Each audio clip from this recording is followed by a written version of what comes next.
விடுபட்ட தகுதியான அனைவருக்கும் மகளிர் உரிமை தொகை வழங்கப்படும். சேலத்தில் நடந்த திருமண விழாவில் முதல்வர் மு.க.ஸ்டாலின் உறுதி.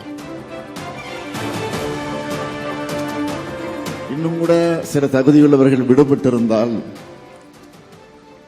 அவர்கள் உடனடியாக அப்பீல், அதாவது கோரிக்கையை வைத்தால் அவர்களுக்கும் நிச்சயமாக வழங்கப்படும் என்ற நம்பிக்கைய உறுதியை நான் இந்த நேரத்தில் தெரிவித்துக் கொள்ள விரும்புகிறேன்.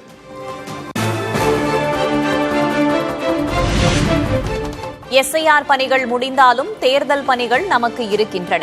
தேர்தல் முடிவுகள் அறிவிக்கப்படும் வரை பணிகள் இருப்பதாக முதல்வர் மு.க.ஸ்டாலின் பேச்சு.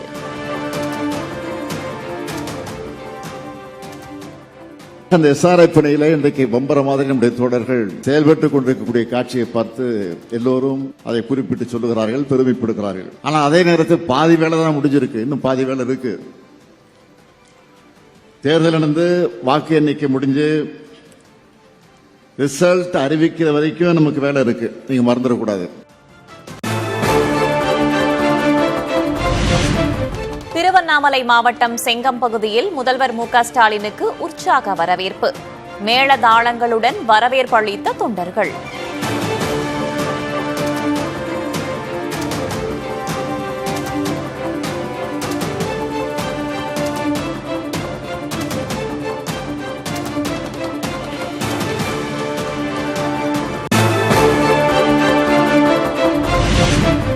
திருவண்ணாமலையில் சற்று நேரத்தில் தொடங்குகிறது திமுக வடக்கு மண்டல இளைஞரணி கூட்டம். திமுக நிர்வாகிகளுக்கு அடையாள அட்டையுடன் டி ஷர்ட், தனித்தனியாக அமரும் இடம் ஒதுக்கீடு.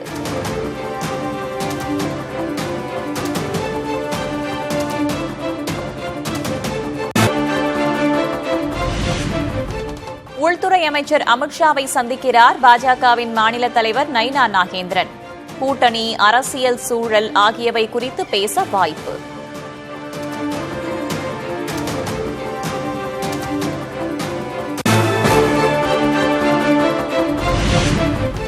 சாதிவாரி கணக்கெடுப்பை நடத்த வலியுறுத்தி பாமக நடத்தும் போராட்டத்திற்கு அமமுகவுக்கு அழைப்பு. டிடிவி தினகரனை சந்தித்து அன்புமணியின் கடிதத்தை வழங்கிய வழக்கறிஞர் பாது.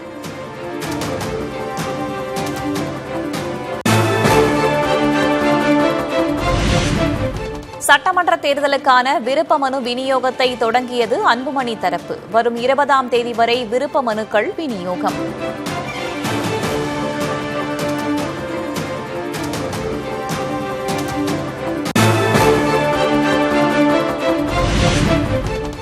விருப்ப மனு என்ற பெயரில் அன்புமணி பண மோசடி செய்வதாக ராமதாஸ் தரப்பு குற்றச்சாட்டு. தேர்தல் ஆணையம் மற்றும் டிஜிபியிடம் புகார் மனு.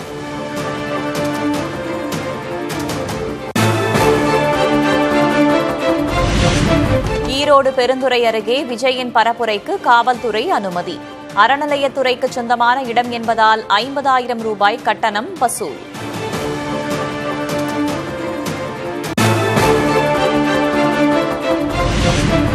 தமிழகத்தில் அடுத்து வரும் நாட்களில் குளிர் அதிகரிக்கும். 2-3 டிகிரி செல்சியஸ் இயல்பை விட குறைவாக இருக்கும் என வானிலை ஆய்வு மையம் தகவல்.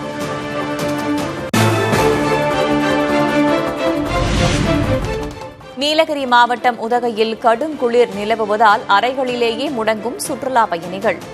வெண்பனி போர்வையால் மூடப்பட்டது போல காட்சியளிக்கும் பசுமையான புல்வெளிகள்.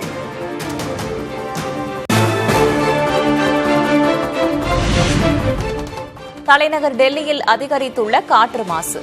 நிலைமை சீராகும் வரை டீசல் வாகனங்கள் நுழைய தடை.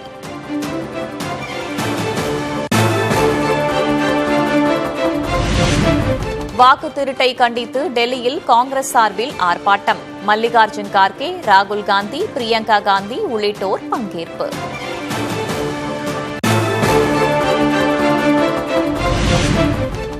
நாள்தோறும் புதிதாக பதிவு செய்யப்படும் ஐஆர்சிடிசி கணக்குகளின் எண்ணிக்கை ஓராண்டில் 1,00,000 5,000 சரிவு. டிக்கெட் முறைகளை தடுப்பதற்காக விதிகளை கடுமையாக்கியிருப்பதன் எதிரொலி.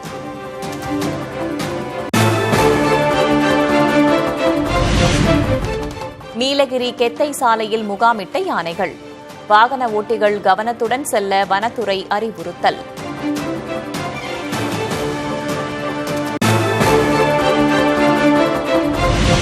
சென்னையில் வளர்ப்பு நாய், பூனை உள்ளிட்ட செல்ல பிராணிகளுக்கு உரிமம் பெற இன்றே கடைசி நாள். நாளை முதல் வீடு வீடாக ஆய்வு செய்து அபராதம் விதிக்கப்படும் என்றும் எச்சரிக்கை.